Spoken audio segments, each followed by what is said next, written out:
हाय दोस्तों, मैं हूं सागर मिश्रा। आज मैं आपके लिए जो हिंदी का कक्षा 12 का चैप्टर है उसको लेकर के आया हूं। आशा करता हूं कि आप लोग इस कोरोना काल में अच्छे होंगे। मैं आप लोगों के लिए हिंदी के जो सिलेबस कटा है उसको छोड़ करके हिंदी का तीसरा चैप्टर अयोध्या सिंह उपाध्याय हरिऔध जी द्वारा लिखित पवन दूतिका नामक पाठ का पहली पंक्ति का संदर्भ, प्रसंग, व्याख्या और काव्यगत सौंदर्य लेकर के आया हूँ। आइए हम स्टार्ट करते हैं। हाँ, एक बात सुनिए, अगर आप इस वीडियो पर नए हैं तो आप मेरे चैनल को सब्सक्राइब कर दीजिए। अगर आपको वीडियो को अच्छा लगे तो लाइक भी कीजिए और शेयर भी कीजिए।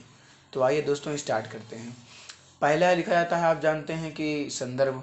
तो संदर्भ में हमने लिखा है, प्रस्तुत पंक्ति हमारी पाठ्य पुस्तक हिंदी काव्य के पवन दूतिका नामक पाठ से लिया गया है। इसके कवि अयोध्या सिंह उपाध्याय हरिऔध जी हैं। मैं एक बार फिर से रिपीट कर देता हूँ दोस्तों। मैंने जैसे संदर्भ लिखा है अपने से बना के लिखा है। अगर आपको कोई गलती दिखी होगी तो मुझे जरूर कमेंट बॉक्स में बताइएगा, मैं उसको सुधारने का प्रयास करूंगा दोस्तों। और वैसे मैंने तो देखिएगा, बताइएगा जरूर। प्रस्तुत पंक्ति हमारी पाठ्य पुस्तक हिंदी काव्य के पवन दूतिका नामक पाठ से लिया गया है। इसके कवि अयोध्या सिंह उपाध्याय हरिऔध जी हैं। उसके बाद प्रसंग में, राधिका जी या नायिका श्री कृष्ण के याद में एक दिन अकेली उदास बैठी थी। अब यहाँ पे जो पंक्ति है, जो लाइन लिखी गई है दोस्त, इसके बारे में थोड़ा सा बात कर लें। यहाँ पे एक नायिका है यानी श्री राधिका जी हैं, एक दिन घर में अकेली श्री कृष्ण की याद में उदास बैठी हैं। मतलब उनके श्री कृष्ण मथुरा चले गए हैं और वो उनकी याद में अकेली घर में उदास बैठी हैं। अब देखिए अब क्या कहते हैं। बड़ा सुंदर वर्णन किया है प्रेम के बारे में उपाध्याय हरिऔध जी ने। आइए। बैठी खिन्ना एक दिवस गेहे में थी अकेली, आके आंसू दृग युगल में थे धरा को भिगोते, आई धीरे इस सदन में पुष्प सदगंध को ले, प्रातावली सुपवन इसी काल वातायनों से।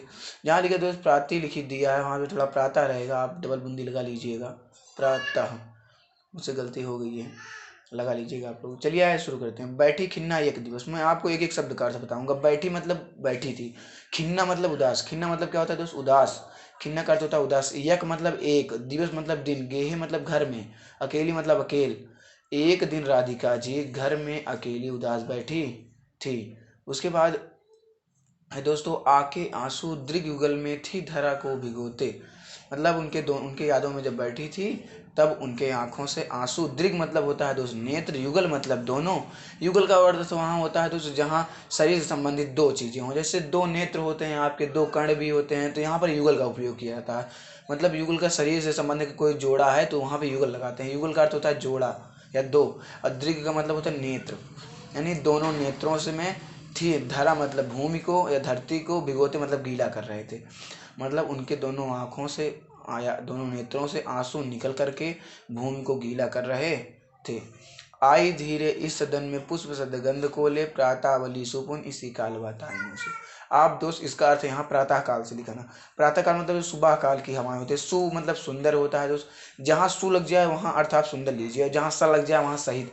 जैसे आपने देखा होता कहीं कहीं साधुक लिखा होता है या सुकर्म लिखा होता है, तो सदु का मतलब दुख सहित, सा का मतलब सहित। दोस्त केवल छोटा की मात्रा लगने से अर्थ बदलता है, सोच लीजिए।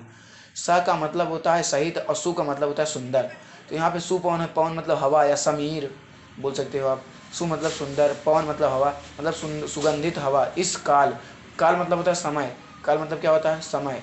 पल, चक्र। वातायनो मतलब होता है झरोखा, झरोखा यानी कि खिड़की दोस्तों इसको बोलते हो आप।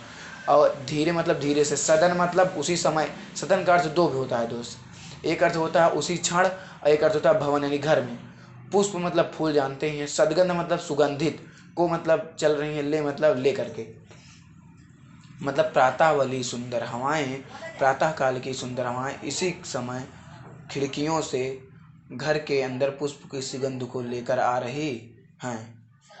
अगर नहीं समझ में आया दोस्त मैं फिर से आपको रिपीट कर देता हूँ। खिन्ना का अर्थ होता है उदास, यक मतलब एक, दिवस मतलब दिन, गेहे मतलब घर में, अकेली मतलब अकेली, आंसू मतलब आंसू जानते हैं, दृग मतलब नेत्र, युगल मतलब दोनों, भिगोते मतलब गीला कर रहे थे, धरा मतलब भूमि को, और आई का मतलब जानते हैं आ रहे हैं, धीरे मतलब धीमे से, सदन मतलब होता है क्षण, यहाँ पे उपयोग नहीं होगा दोस्त, यहाँ पे भवन होगा।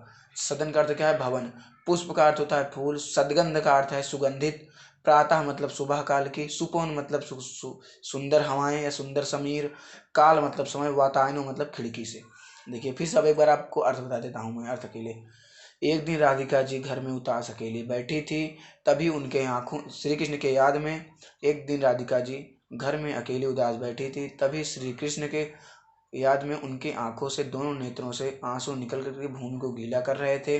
और प्रातः काल की सुंदर हवाएं खिड़की से पुष्प की सुगंध को लेकर के अंदर जा रही थी। अब आइए दोस्त, ये हो गया। अब मैं आपको काव्यगत सौंदर्य बता देता हूँ। काव्यगत सौंदर्य का अर्थ होता है काव्य में आई हुई सुंदरता ही काव्य सौंदर्य है। जैसे काव्य सौंदर्य में इनकी भाषा ब्रज यानी खड़ी बोली है, शैली